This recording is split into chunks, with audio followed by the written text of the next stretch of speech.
Allah berada di atas arash.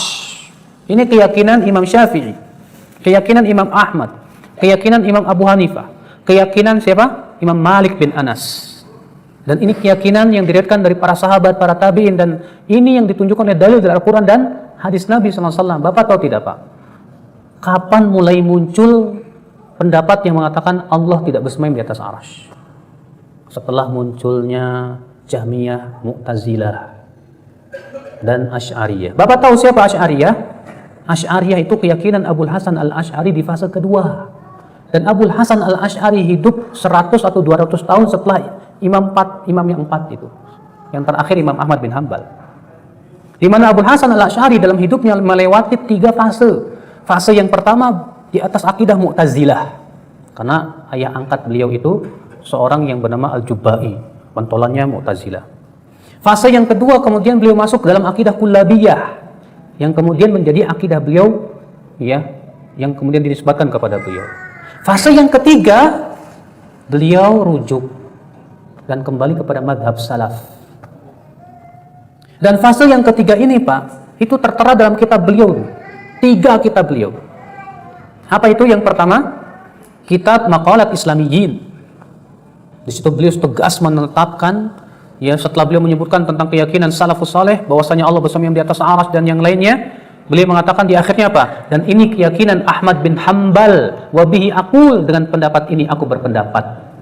Itu perkataan Abul Hasan al-Asy'ari dalam kitab Maqalat Islamiyyin. Yang kedua dalam kitab Risalah ila Ahli Thaghr, beliau juga menetapkan di situ bahwa Allah bersemayam di atas arsy. Yang ketiga dalam kitab Al-Ibanah an Syari'atid Diyanah, itu pun beliau menetapkan bahwa Allah bersemayam di atas arsy.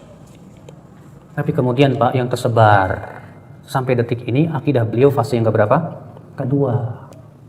Bahwa Allah hanya punya sifat 20 saja. Bayangkan, Pak. Bapak kan dulu belajar kan, Pak, ya, akidah Asy'ariyah bahwa sifat Allah hanya 20. Asy'ariyah dan Maturidiyah. Wujud qidam baqa mukhalafatun lil hawadithi qiyamuhu binafsihi, dan seterusnya. 20 sifat.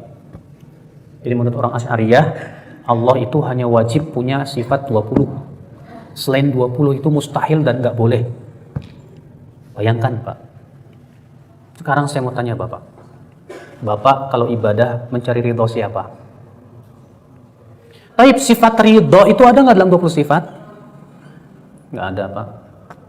Berarti Bapak ketika beribadah tidak boleh meniatkan mengharapkan ridho Allah. Kenapa? Karena menurut akidah Asy'ariyah sifat ridho itu tidak ada. Kenapa? Karena tidak ada dalam 20 sifat.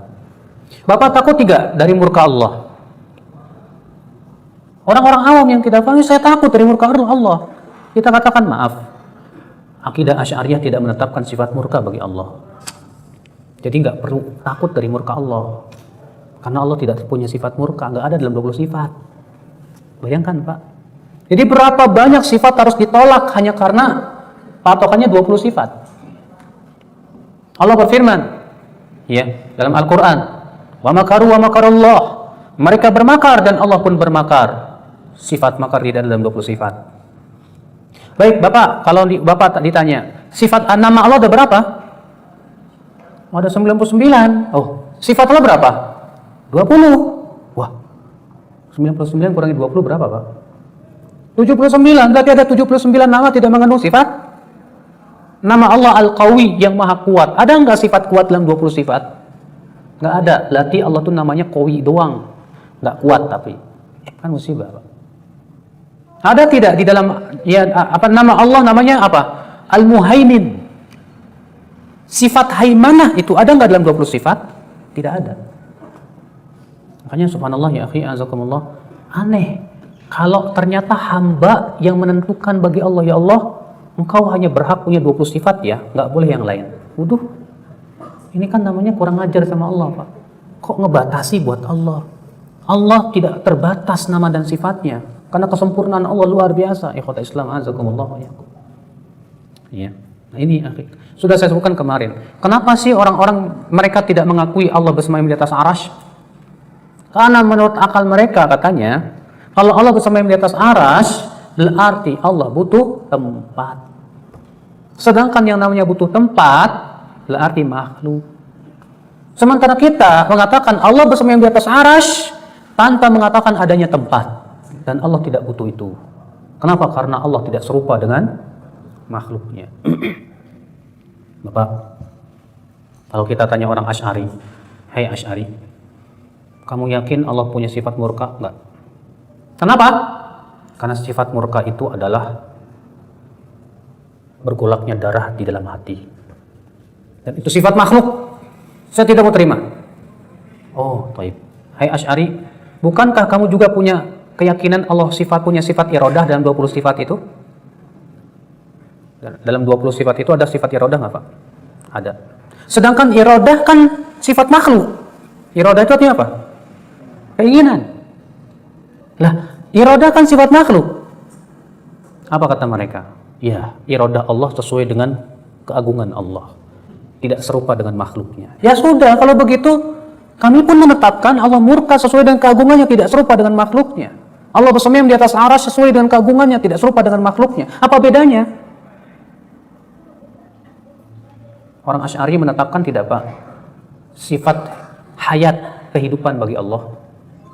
Hah? Kaum Asy'ari menetapkan sifat hayat bagi Allah, bahwa Allah itu hidup. Kita katakan, "Baik, bukankah manusia juga hidup?